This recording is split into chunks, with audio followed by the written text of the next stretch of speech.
Hey everyone, today on People Now, the newest update on Kevin Hart's recovery after being injured in a serious car crash. Kylie Jenner and Drake, is this really a thing? We'll tell you what sources are saying. Whitney Houston's romantic partner Robin Crawford speaks out about their love story for the very first time. She doesn't know what her feelings are going to be like for the both of them when they see each other. Real Housewives, a New Jersey star, Dolores Catania, gives us the scoop on Teresa and Joe Giudice from her perspective. Plus, how is Dolores juggling her two men living in one house? And Vivica A. Fox takes Empire by storm. She's here telling us about life with the Lions on the show's final season. It's all live today on People Now. Let's go.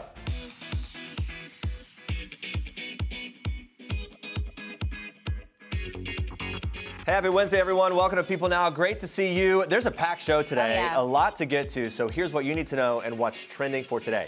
Kevin Hart is dedicating himself to his recovery after he survived a brutal car accident in September. A source tells People in this week's issue that he's still working very hard in physical therapy, adding, quote, "It's obvious that his determination has helped him tremendously." The insider says Hart spent time at a live-in physical center before returning home with his wife, Nico Parrish. Now, the insider adds that Hart is not back to driving himself around and instead relies on a driver. The father of three shared an emotional video of his physical therapy journey last week on social media after he underwent emergency back surgery following that crash. Hart said at the top of the video, quote, "No matter how much you think you're in control, you're not in control. At the end of the day, it can all be over." He also shared valuable reflections about life, saying in part, "When God talks, you got to listen. And in this case, I honestly feel like God basically told me to sit down." He goes on to add, "When you're moving too fast and doing too much, sometimes you can't see the things that you're meant to see. But after my accident, I see things differently. I see life from a whole new perspective." On September 1st, Hart was a passenger in his 1970 Plymouth Barracuda when the driver, his friend and producer Jared Black, lost control and crashed through wooden fencing just before 1 a.m. on Mulholland Highway in Malibu. According to the actor's attorney, Hart will not fully return back to work until early 2020. Of course, we're glad to see that he's doing well. We wish him all the best. Well, there might be a new power couple in Hollywood. A source tells People exclusively that Kylie Jenner and Drake have been spending time together. Ooh. Yeah, this could be a thing. The source explains that they've been friends for a long time. Drake is very close to the family, with a friend adding that they've been hanging out romantically. Now, all this is while another insider insists that the duo are just friends. The news comes 1 month after Kylie and her rapper boyfriend Travis Scott split after 2 years together. They, of course, share a daughter, Stormy. Now, as for Drake, the rapper's been single in recent months. He shares a 2-year-old son, Adonis, with artist and former adult film star Sophie Brousseau. Now, news of a potential new romance comes after Kylie attended Drake's 33rd birthday bash last week in Los Angeles, and she was also spotted at his Halloween party in West Hollywood on Thursday, with the source telling People that she stayed, quote, super late. Oh, wonder how late it was. I don't know. Kylie and Drake have been known to run in the same circles. Her big sister, Kendall, even attended Drake's New Year's Eve party at LA hotspot Delilah in January. So what's going on? That's a shocking couple. It kind of is. If it happens. But I'm all about it, and Yeah. if it is a thing, I can't wait to talk about it a lot. We'll keep you posted. All right, Chrissy Teigen looking on the bright or the merry side of her parents' divorce. People confirms that Chrissy's father, Ron Teigen Sr., filed for divorce from the model's mother, Pepper, in LA on Tuesday. According to Vanity Fair writer Karen Valby, Chrissy and her mom talked about the split for her and husband John Legend's recent Vanity Fair cover. Valby says that at the time, Chrissy joked with her parents about their divorce, saying, quote, 2 Christmases. Kind of that's what she would get out of it. Well, Valby also tweeted that the couple's marriage was more of a friendship and that life goes on. The former couple share 2 daughters, Chrissy and Tina. Chrissy hasn't spoken out publicly regarding her parents' split just yet, and her rep hasn't responded to People's request for comment as of airtime. Now, the reason for Chrissy's parents' split is also unclear at this time. Last year, Chrissy did open up about her parents' relationship, sharing with Us Weekly that her mom lived with her, John, and their kids, so everybody was always like, "Where's your dad?" Chrissy explained at the time that her dad lived just 10 minutes away and that he visited often. She said, quote, "He comes by every day and they're married. It works for them. It's a good family life, and we're all very close, very tight-knit." We, of course, wish Chrissy and her family all the best during this transition. You would never know it just by looking at him, but John Cena was once bullied for being scrawny. That is right. The 16-time WWE World Champion recently revealed that when he was 11, he was picked on for his slender frame, which inspired him to hit the gym. I relate to this, minus the hitting the gym part. Now it seems that there's nothing John Cena can't and won't do. He dominated the WWE for 2 decades before leaving the ring to focus on his growing movie career. Now, Cena can add record-breaking wish granter to his list of accomplishments. He's helped make the dreams of more than 600 kids come true for Make-A-Wish. That's the nonprofit organization that helps grant life-changing wishes for children fighting critical illnesses. That's more than any celebrity in history has done, by the way. He tells people in this week's issue that he discovered the organization by accident when he was still a rookie in the WWE in 2002. After learning what they stood for, he went out of his way to prioritize charity work going forward. Cena remembers saying, quote, "If you ever need me for this ever, I don't care what I'm doing, I will drop what I'm doing and be involved because I think that's the coolest thing."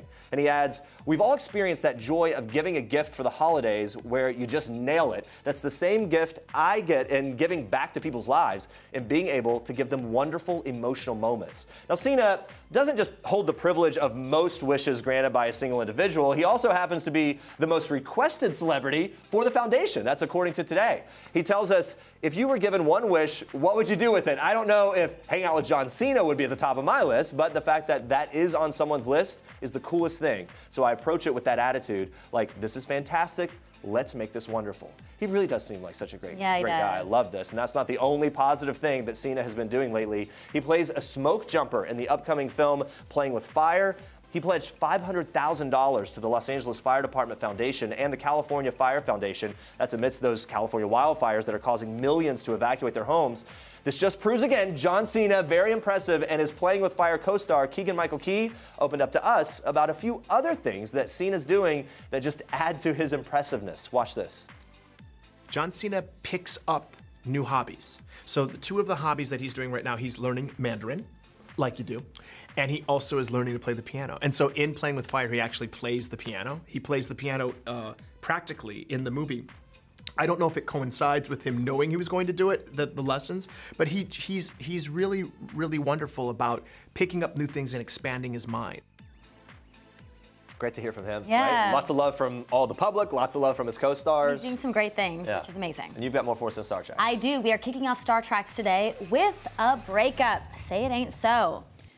Their love story was worthy of a rock ballad, but Meg Ryan and John Mellencamp have called it quits 1 year after announcing their plans to wed. A source tells People that the cause of John Mellencamp and Meg Ryan's recent split was that John didn't want to get married again. That source adding, he loves Meg, but marriage never seemed to be a part of it.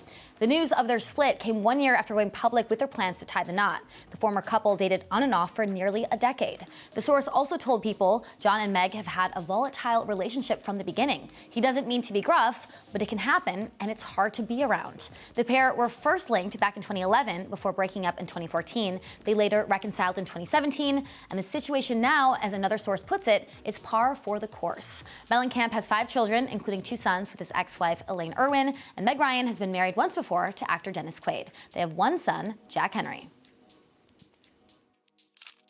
This week's issue of People focuses on kindness. And for our People cover story, Chip and Joanna Gaines are opening up about their marriage, family, and business, and why they want to make the world a better place for their kids. They have a lot to be grateful for. They welcomed their 5th child, their son Crew, in June of 2018, and they built a thriving lifestyle empire. But they still couldn't deny a growing sense of heaviness in light of recent mass shootings, tense political divides, and an ongoing global climate crisis. And Chip reveals that all of the, quote, terrible things that have happened really shocked his system. So he turned to his wife and asked, what can we do? He says he felt an uneasiness with leaving what he calls a world like this to his children.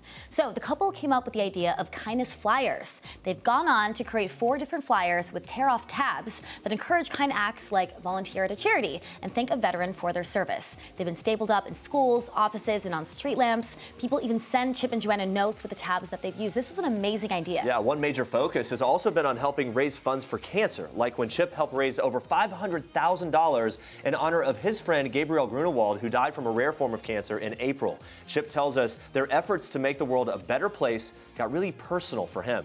Yeah, they've been doing so much, and they want people to know that kindness doesn't have to come with a hefty price tag. Chip says this, it's as simple as if you're making a meal for your family. Why not make an extra portion for your neighbor? Makes a lot of sense. And that mindset is what Chip and Joanna have tried to instill in their own children. Sons Drake, Duke and crew and daughters Ella and Emmy. And Joanna believes kindness starts in school. So they teach their kids to, quote, be kind to themselves, to each other, to neighbors, and especially to those who look like they are alone. She adds, we try to be conscious of what we hear them say to each other and how they say it. We try to teach our kids that their words really matter. And the addition of baby Crew has been a great reminder of the innate goodness in people. Chip says that kids like Crew don't have the stereotypes that we have built in our own minds. And he adds, in part, we watch Crew and we see how he embraces life with this amazing neutrality. He's just full of life, love, and curiosity. And for all of the kindness the famous couple tried to instill in their children, being kind to one another has also been at the core of their 16-year marriage. Chip reveals, quote, in the end, Joe and I sincerely care more about one another than we do about one of us being right. And this is why they are so successful in business, family, and kindness. I love this couple so much. Yeah, it really makes a lot of sense. They put their relationship before any quarrel. Yes, and we'll be joined later on in the show by People's deputy editor, Wendy Noggle, to talk more about People's kindness issues. So stick around for that. All right, stay with us. Vivica A. Fox will join us live. We'll be trying to get as many details as possible about that final season of Empire. Plus, Real Housewives star Dolores Catania. She weighs in on Teresa and Joe and all that juicy Jersey drama that's coming up in just a bit.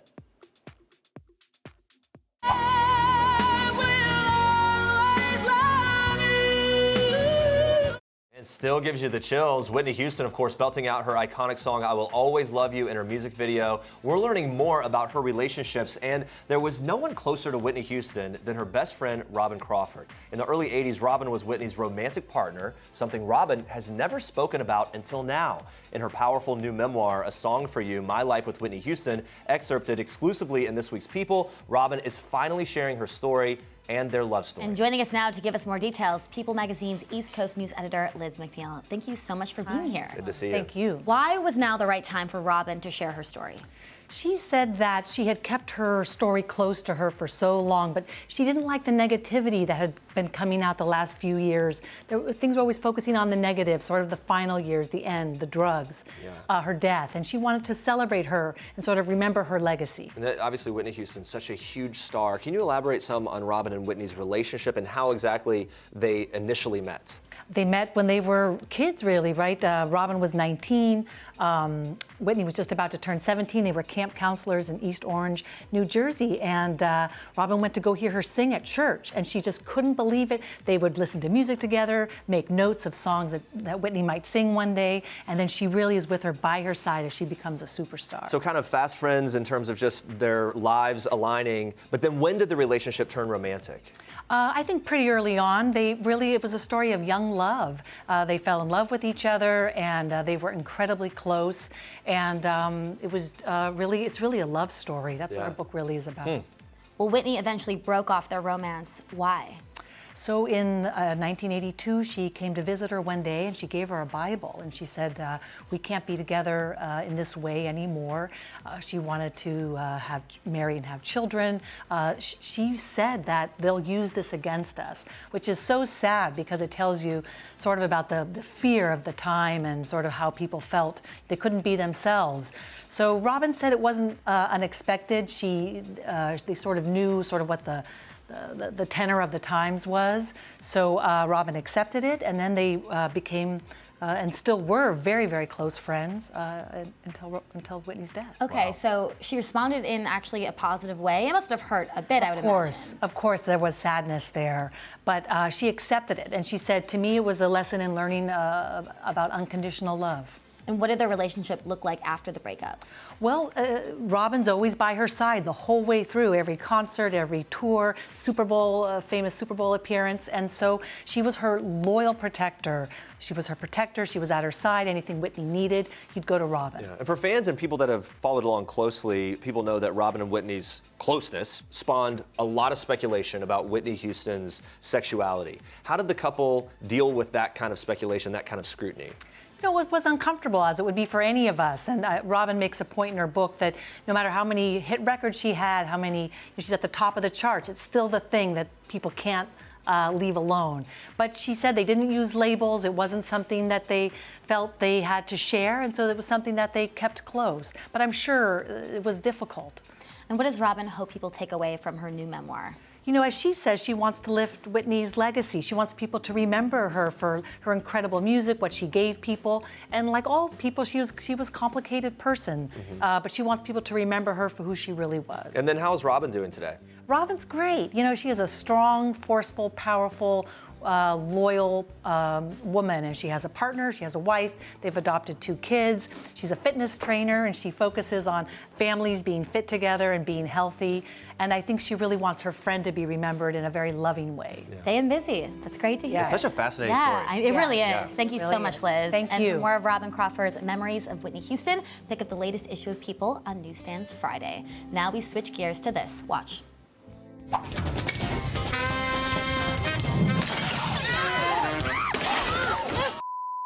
the hell's wrong with you? Don't play me. I will end you. You and your little thirsty ass wannabe MILF.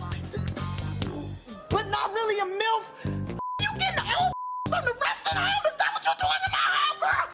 Oh, she is so good in that movie. 2017's Girls Trip is considered Tiffany Haddish's breakout role. Now she's the host of ABC's Kids Say the Darndest Thing. She has a bestseller, 2 upcoming movies, but it was a long and painful road before Tiffany became a household name. Yeah, she was raised in South Central LA and placed in foster care along with her 4 half-siblings after her mother sustained a head injury in a car accident. Her mother was also later diagnosed with schizophrenia. Tiffany has memories of being mistreated and molested during her teen years while in foster care, but she says that although her experiences left her shattered, they made her stronger and eventually led her to comedy. She says that while people were doing, quote, mean things to her, she believed that if she could make people laugh, it would be better. And it was Tiffany's high school social worker who recognized her knack for comedy and gave her an ultimatum: go to therapy or go to the Laugh Factory comedy camp. Tiffany says her social worker, quote, realized the gift I had, and she got me to a place where I could nurture that. It opened up my world. And now critical of social services, Tiffany says as a child, quote, they just show up and throw all your stuff in a trash bag. A kid needs to know they're safe. Being constantly uprooted can be traumatic. So Tiffany says that she made a promise to herself that she would eventually try to do something to make sure nobody else feels unsafe. And Tiffany founded the She Ready Foundation to assist local foster care programs, and she gives suitcases to impacted kids.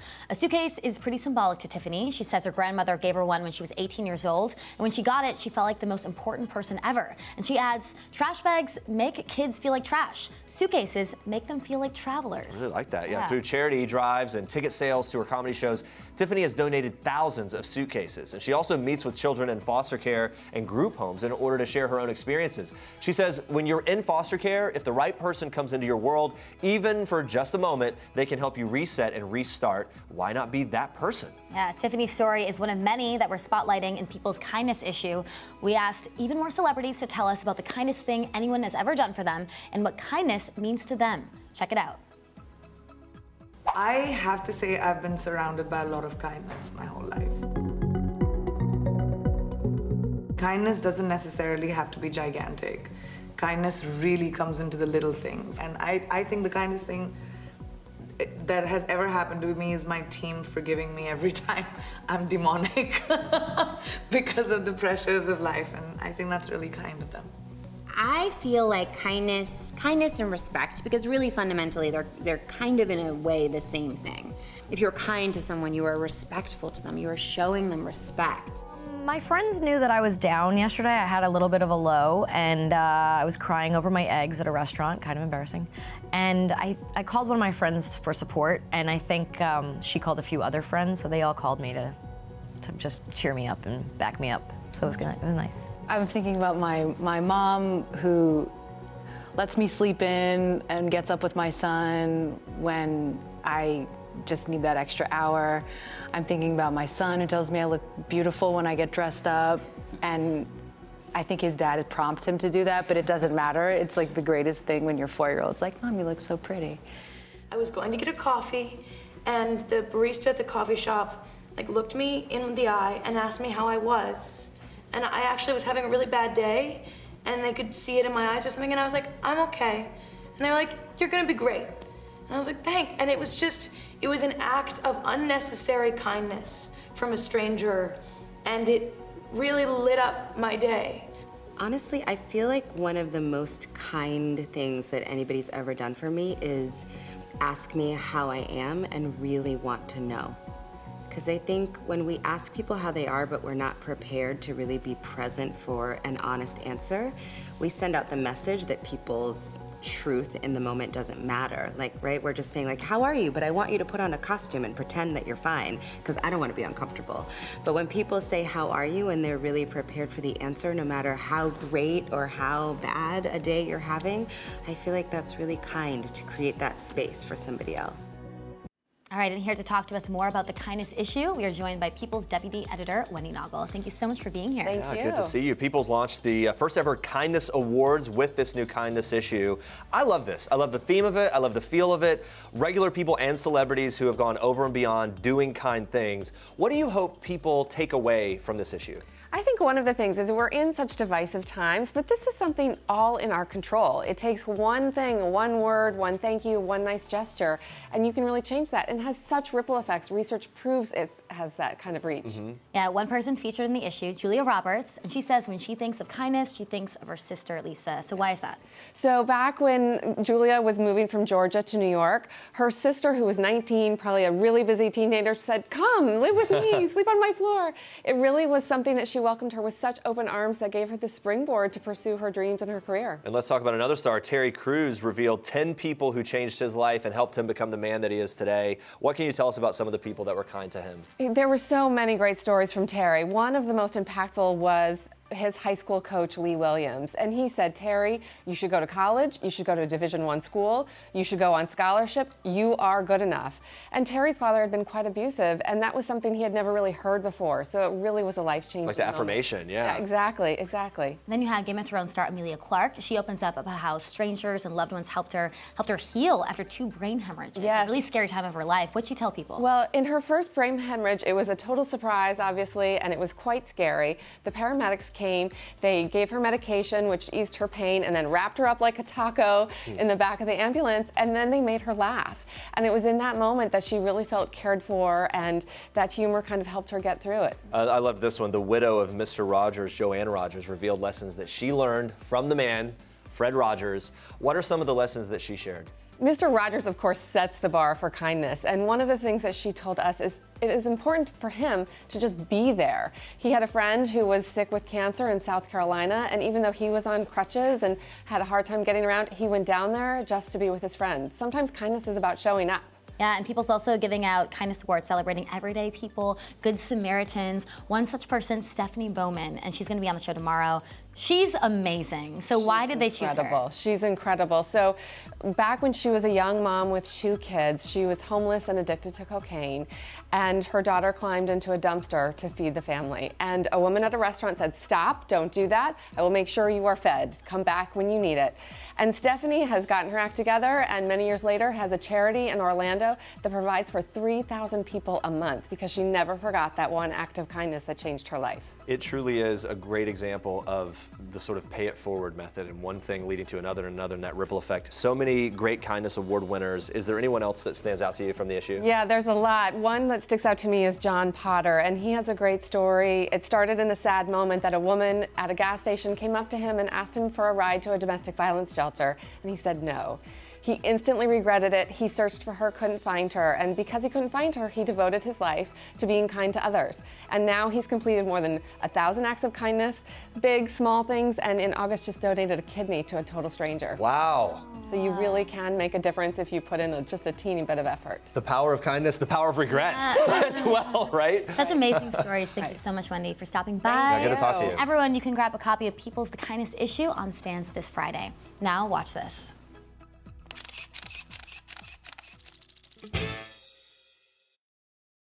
Teresa is cocktailing it up all night with some young guy. Who said I was cheating? That's up. That's up. Teresa, she's out of control. It's embarrassing. I'm an embarrassment. Embarrassment. Oh, wait.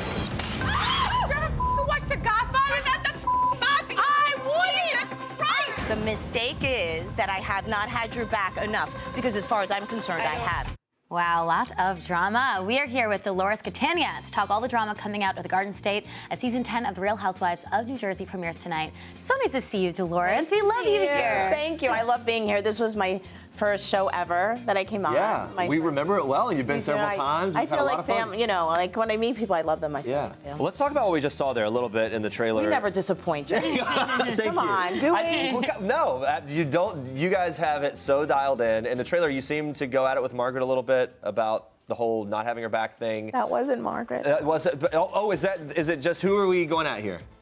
Am I allowed to say? So the editing it seemed like that, but it wasn't. Yeah, that wasn't Margaret. Actually, me and Margaret have grown very close. Okay, wow. So yeah, what can you tease that's coming up here in terms of the argument we see here? That argument? That argument is, the finale is probably the best finale I've ever seen on any Housewives, for me. Wow, okay. So there's a lot of twists and turns in that. It's worth watching right to the end because the cliffhanger at the end, it's like it couldn't have been written better. So I'm arguing with somebody there who was hurt, basically. Okay, all right. So you're not arguing with Margaret, but her description for the show that Bravo put out was a jab at Teresa's alleged affair leads to a new tension among the ladies. How tough is that for you? Because you're friends with Teresa. So It's very tough for me because, you know, I first of all, I don't know anything about that. Teresa and I have never spoke about that, but she should have her own life, whatever she's doing. It's just not easy. Yeah. Let's talk about this. The Bravo description for you says this. After a heated argument with Jackie, the women are forced to pick sides. What is it about Jackie that kind of rubs you the wrong way? Well, I feel like I'm an empath, and that I feed off your energy. If you're sitting next to me, you're uptight, you're mad, you're sad. I can feel it in my gut, and she makes me uptight. She's not a bad person, Jackie, at all, and I like her very much. But I think sometimes she's really uptight for something that I don't think is a big deal, so that's why we go at it. I totally get it. I feel people's energy. And Do you get it? Yeah, oh yeah, so I know what you mean exactly. Yeah, does this season kind of boil down to picking sides and drawing a line in the sand and who's with who? No, not really. I look at this season in my own words as everybody's going through their own drama in their own life, whether it's taking care of their family, me finding my footing in my relationship, Teresa, we all see what she's going through. It's a different chapter for all of us, I believe. Yeah, so Bravo released a few minutes at the premiere. We see a little bit about your personal life, still living with your ex-husband, Frank, still dating David. David's living with me too. Oh, so they're both living They're with both you. living with me. Wow. Takes a special woman to pull that off. What's the what is the biggest misconception about your And they're dating not, life? they're heavy-headed. I mean, Frank's Frank. David's like a big shot doctor. Yeah, right. These are. I wake up in the morning. I have one taking out my garbage, one making my coffee. Queen. I'm like, yeah, I'll be back on Thursday. And they're like, Thursday? I'm like, bye. Honestly, it's incredible what you've managed to pull off here. Charmy. I mean, yeah. I'm feeling myself right now. You are. These are big personalities, right? They're big personalities. These guys, they're two bosses. Truly, how do you manage it? What's the key to that? I don't know. I want to be analyzed. Okay. Yeah. What's the biggest misconception that people have about your dating life and those two? Everybody thinks it's more than it is intimately. You think three people live together, it's a thruple. That's the new word for threesome. Yeah, right. I think it's not something like that. It's something. I think that actually Frank and David are going to get married, and I'm going to be like the maid of honor. There's more of a bromance going on in my house than a romance. Is that true? Yeah, 1,000%. So they really get along. Is it because that you and Frank just have such a good friendship that's so deep that you're allowed? It kind of makes room for this other thing to exist. It totally does. Yeah. Yeah, and Frank is a gentleman, and he's always very good. He's actually building David's house. Frank is no longer an attorney, remember? Yeah. The whole thing. So he went back to being a builder, and he's building David's house. I love it. Everyone actually getting really along. amazing, yeah. Do you think you and Frank would ever move away from each other? No. I've been more frustrated with Frank now more than ever, and I don't know why. I just feel like I'm working a lot, and the kids are and I don't know. Sometimes I lose patience because I think Frank is like immature sometimes a little bit. I love the guy. I love him. But he gets hurt. His feelings get hurt if I try to talk to him about something. And he's my personal assistant. So if I complain to him, this is a guy that broke my heart 21 years ago. Right, yeah. He's now my personal assistant. He he texts me my schedule for the day and things like that. So when I yell at him, his feelings get hurt. I'm like, oh God. Do you ever walk in and the two guys are just hanging out, like playing video games? Every or day. watching a game, Nobody's a gamer in my house, Okay. but like they're sitting on the couch, like talking, watching football. Right. They're eating Having a together, beer, whatever. straightening up the kitchen, talking about the house. No need for me. It's amazing. Honestly, it's incredible. Your Bravo description also says you're questioning your future with David, and there's an ultimate decision that you make. So you two are still together right now. We're together. Okay, so what's this ultimate decision that you have to make with him? I have to make a decision like, who do I want to spend the second half of my life with, or am I not ready to choose that, make that choice yet? I've been through so much in my life, I've realized that in vulnerable times, you never make a decision. Now that my kids are gone, I was very vulnerable when I started dating him, but now I'm looking at it like, is this my guy? And, you know, he's moving out, he wants me to move in with him, and I'm not sure. So he's sort of drawing a line with this whole, the three of you living in the house kind of thing, trying to move out into another space. Well, his house will be done soon. Right, okay. The reason he's living with me Right. is because he sold his house. His house wasn't done. So he's ready for that. So he's ready to move into his house that I built. I basically picked out everything. Okay. A lot going on here with that. What do your kids think of this living situation right now? My kids don't care because they're not there. Okay, right, I guess so. You know, Frankie once said to us, Ma, you don't even know how weird this is to like my friends. I go, is it weird to you? He said no. I go, then don't worry about it. Because he gets it. Yeah. He gets it. Yeah. Let's talk Frankie about. gets a lot of attention Yeah. over his life through all my boyfriends. Yeah, right, okay. Let's talk about this. In the trailer, we see Jennifer is kind of rubbing people the wrong way. What is it about her that gets people so riled up? What was it about Teresa 10 years ago that it got everybody riled up? It's the same thing. She's Teresa 10 years ago. Oh. So there's like that consistent characteristic. Or... Yeah, like she says things that like she doesn't mean anything by it. And I know she's coming from a good place, but she pisses people off. Yeah. There's no filter. And she hasn't met the rest of the world yet. She's only knows her family, her culture, and now she's mingling with other people, and it's like, that's not palatable. You shouldn't have said that. And she's like, but what I say wrong? I didn't mean anything. We're going to see, obviously, a huge storyline play out this season. The whole thing with Teresa, Giudice, and Joe, him in the ICE detention center as the season rolls out. Now we know, of course, that he's in Italy. What surprised you most about this Watch What Happens live interview featuring the two of them? I'm going to tell you. I felt that Joe could have been a little more humbled. Like, in this point in my life, I want a guy to say, what's the matter, sweetheart? Why did you say that? Are you upset? He's like, yeah, you didn't look too attractive to me in jail either when I got there, and the jail you put me in. But you didn't look that attractive. Like, say, no matter what, Teresa, you're beautiful to me no matter what. Why am I not hearing this? Yeah. I want a guy that says that to me, and I want that for my friend. Makes sense. And Teresa and the family are going to go see him in Italy. Tomorrow. Yeah, from what you've discussed with her, what's her mindset going into this? She's very scared. She's very anxious. She's happy for the kids to see their father. She's happy to see Joe, but she doesn't know what her feelings are going to be like for the both of them when they see each other. Is there that spark? You haven't been together in 4 years. I was with them the night before he left for jail, 4 years ago. Right. We actually filmed the night before together. Well, I can't say that, but and they were still in love, but I felt like she had matured more than him. Wow, that's interesting. And you know more than most, like kind of the I was dynamics there when they yeah. met. I've known Teresa since I'm 16. I've known Joe Right. my whole life.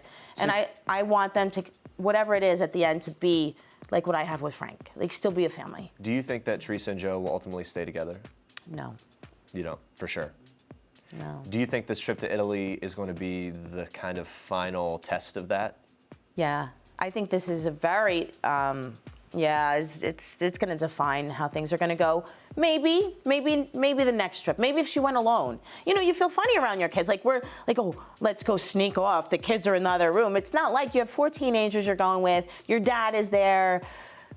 It's like not the romantic trip to like find yourselves again. No, it isn't. So I'm not going to bank it on this trip. I take that back. What kind of guy do you think she needs? I know what kind of guy every woman needs. A guy that's just like kind and understanding, so, like something that's equal in a relationship. I've always given more than I've gotten back. I just want somebody to say, don't worry, I got this. You're having a bad day.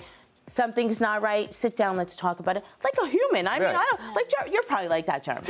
I know that you are. Yeah. I can tell by your wife. Yeah. She looks happy. Yeah, Your doing kids my are best happy. over here. Everybody's blonde and happy. It looks like sunshine in the house.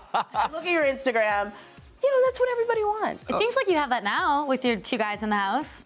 No, they have it with each other. My own, Hey, one final question about that. There's been a lot made about Teresa being photographed with the guy, right? And then the hullabaloo about is she with this guy or not? Is that a lot about nothing or too much made about nothing?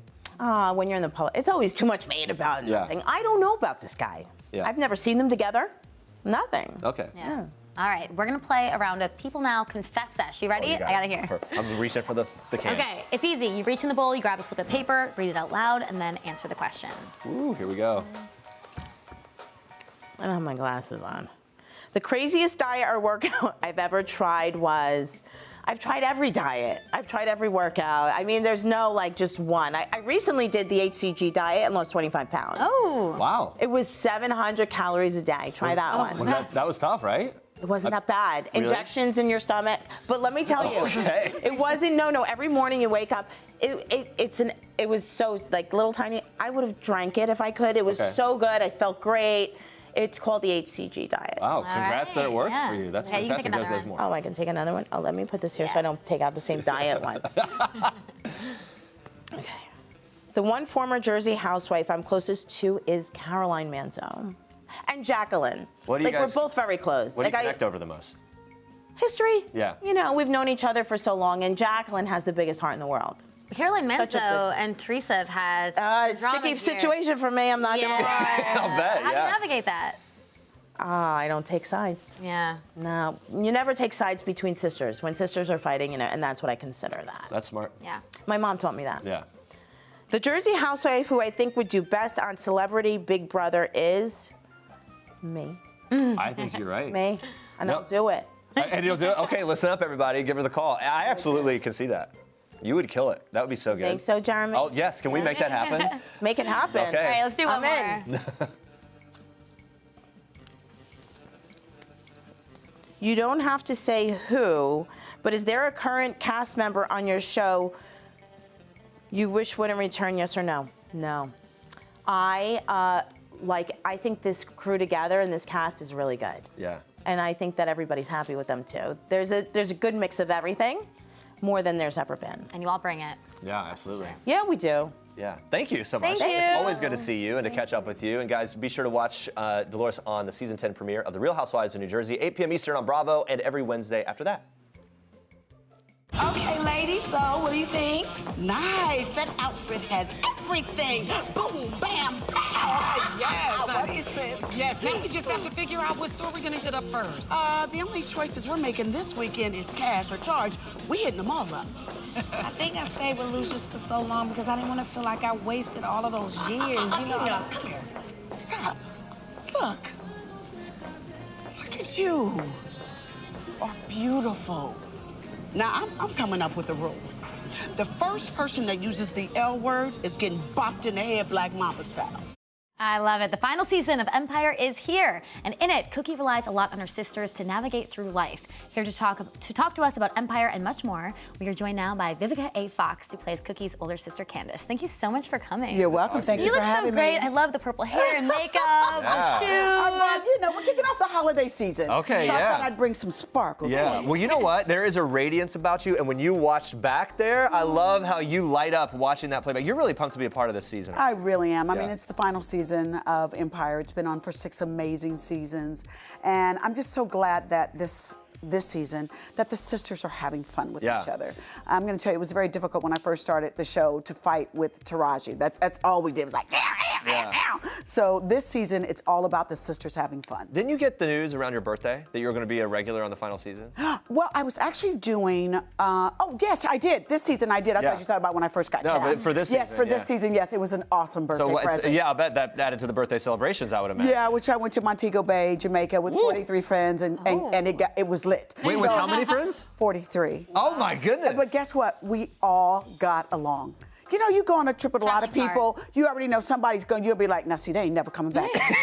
But everyone on this trip, it worked. But everyone got along great. Wow. Was it a wild time? What was the wildest thing that happened? Well, we were all on a boat. I always get a catamaran cruise boat, and it's like a couple of levels, and we was doing the sway, I sway, I sway, I sway, I sway, and it was so fun. I put it on Instagram, and everybody was like, okay, I'm coming next year. Yeah. So I got to cut off the list. You can add us to that list. Then. Yes. Back to the show. What can you tease about the final season? What can fans be excited about? Well, the final season, last night, Cookie broke up with Lucius, and I'm just going to say that the sisters' goal is to keep her away from Lucius and for Cookie to find a new chapter for herself. Okay. Away from Lucius. Yeah. You talked about somehow, bonding with Taraji, and you just mentioned it there, how great it was, and that you guys have connected over your fashion sense, right? Like, there's a real connection there to some degree. You even mentioned that to our producer that she threw this 80s themed skate party. Right for the cast. It was so lit. What was that all about? Well, believe it or not, she wanted everyone to go and skate. And she loves the 80s, and everyone got so into it. People were dressed up with their glitter and their latex pants on. And, they just had a really good time. She just wanted to, just kind of let loose a little bit. All right. Yeah, she's so much fun. Last season, you actually had to slap her in a scene. Actually slap her, right? That was the most difficult scene for me. And I'll just say it really quick because I was like, I gotta slap her. And I was like saying to the director, I don't know if I'm comfortable because I love her so much as a friend. And I'm like pleading to the director, and I turned to look at her, and she was like, and I was like, oh, slap coming. Wow, Yeah. Like So all to me, reservations went away. Right, exactly. She's like, ready, bring that's it. what's written. And it was amazing. Because people were so shocked to see Candace because we discovered that her son was dealing with mental illness, and she called the cops on him. And because we came in and he was attacking me, they thought my husband was abusing me, and it turned out to be my son. And that's what you love about Empire, is that they tackle so many issues that a lot of shows don't deal with, from mental illness to rock and roll to sex and gay marriage, like all kind of wonderful things that I'm so proud to be a part of a show that touches things that are affecting a lot of people and are current. How many takes did you have to do of the slap? I think we did about 3 takes. Okay. Yeah. So not too bad. So it was pretty good. Yeah. But I had to get it from different angles. Get that full impact. So whap. Was there ever a moment like after they're cut and you're like, okay, was that okay? Too hard? Not hard enough? No. No, it was just like, here it comes again. We were all beating the living daylights out of each other. Okay, with that all scene. right. My son was kicking me in the stomach. So, that's what you sacrifice as an actor. Like, you want it to look as real as possible. Right. Yeah, and I'm sure everyone's on board for that, yeah. Absolutely. You also worked, of course, with Terrence Howard, Yes. Lucius Lyon. Yes. What's something we would be surprised and that fans would be surprised to know about working with him? Lucius, you got to, with both Cookie and Lucius, you got to be on your A game with them because they improv a lot and they love to hit you with something that wasn't on the paper. Oh, Terrence and Taraji do that? Oh, both Really? do. They both do it. You got to be having your big girl boots when you act with the two of them. And that is the something this year, is that who shot Lucius. So that's another cliffhanger as well, too. Now, Terrence has said that he's quitting acting, something that's made a lot of headlines recently. Have you talked to him about that? Look, Lord Jesus, they come up with these things that you just kind of go, what? You've been acting your whole life. But, he says that he wants to go into a different chapter. I think right now he's just been doing the show for such a long time, 6 seasons, that more than likely he'll probably take off a year or two, hang out with his kids, have a good time, and then the acting bug will hit him again. He's had some really philosophical things to say recently. Did he share any of that with you? Yeah, he's always been that way. Yeah? Yeah, and then he might break out a guitar and sing a song for you. Okay. Yeah. So you just never know. But he's always been that way. I did a movie with Terrence years ago called The Salon, and he's Terrence. He's like, that's what you love about him. That's what makes him his own unique personality and character, that he is truly himself. Well, back to you. You seem like you're loving life, loving what you're doing. Have you ever had a moment where you thought like, all right, I'm gonna be finished with acting? Yes, I did. I thought I was going to quit and I was going to become a newscaster and move down to Miami. Oh. Yeah, about 5 years ago, I was ready. I was just, you go through different chapters of your career as an actor that you can only play characters. And then if you don't have the chutzpah to go into another chapter and know, hey, I can't play the young ingenue anymore. What do I have next? So for me, I was like, okay, I'm going to be a newscaster or sportscaster because I'm a sports junkie. And just as I was about to literally move down to Miami, work for Fox Network, all of a sudden my phone started ringing again.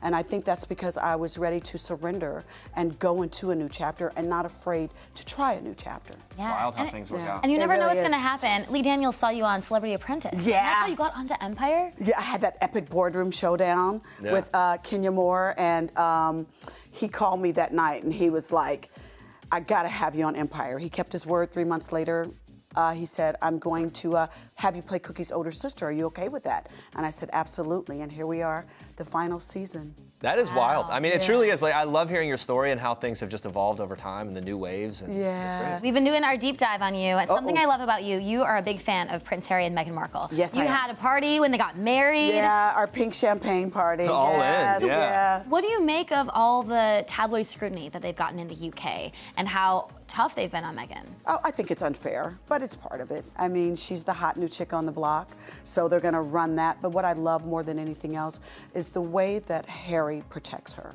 That he's like, back up. You know, we learned from losing our mom that you will not divide us apart and make her life torturous. You know, I love her.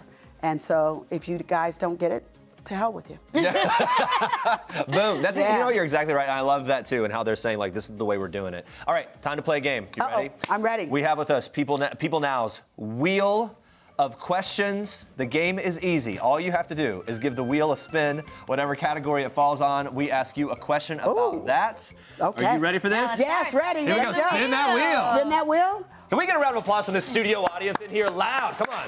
Yes. All right. The first one is random. Okay, random question. Random question. Favorite city to party in? Favorite city to party in? Miami. Okay. Why Miami? Miami, because the next day you can go to the beach and recover. Yeah, and so you were going to move to Miami. Were you like bathing suits ready? We're packed, ready to go and take on that beach life? Yeah, when I used to do a show called Missing back in the day, we would go from Toronto down to Miami for the weekend, go to the Heat game, go to Prime 112, stay at the Ritz-Carlton. I was living large and in charge. Yeah. All right, let's spin again. Okay. That was a good spin. Yes, I could be on Jeopardy. Oh, party. Party again. Okay, here we go. Party. Are you a party starter or do you like to join in? I'm a party starter. Yeah, Yeah, absolutely. I mean, I go to Jamaica every year and party, you know, with 40 friends. So, yeah, I'm a party starter. If there's a dance circle, what's your go-to dance move? My go-to dance move is the old, and then a little bit of snake up on you real quick. Ow. Oh, my goodness. But And I'm not twerking. Okay.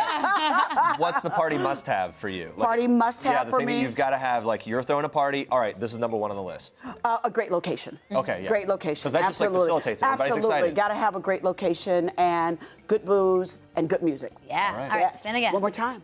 I won't spin as hard. Boom. Career. Thank God. You got that? All right. If you have a problem, which co-star would you go to first for help?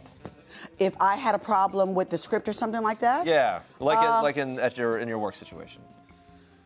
Well, first of all, I'd go to the writer. And then second, the director. And then, because I don't like to burden my co-star with my problems. Okay. I don't think that that's fair if it's a scene or something that's written that doesn't work for me. Yeah. That out of respect, I'll fix it for myself and then go to the co-star once it's been approved. Yeah. Well said. So good to hear from you. Yes. Thank you. We love having you here. Please I come love back being soon. here. Thank you, guys. Remember, and you can catch Vivica A. Fox in the final season of Empire, airing Tuesdays at 9 p.m. Eastern Time on Fox. All right, coming up tomorrow, we're joined live by Wayne Brady. We'll definitely be asking him about working with Lin-Manuel Miranda for his new improv Broadway show. It's called Freestyle Love Supreme. Plus, we're chatting with the cast of Netflix's new teen holiday rom-com, Let It Snow. Thanks for watching. For now, we leave you with one last thing from the actress who is kicking butt on CBS's FBI. Bye. Bye, guys. Hi, I'm Missy Peregrine from FBI, and this is one last thing. The last country I visited was Greece. The last show I binge-watched was 90 Day Fiancé. It's one day in your life. One day you get married. No, it's like as you talking, it's like cha-ching, cha-ching. My last moment of bliss was actually this morning with this croissant. I just found the greatest croissant in New York. I win.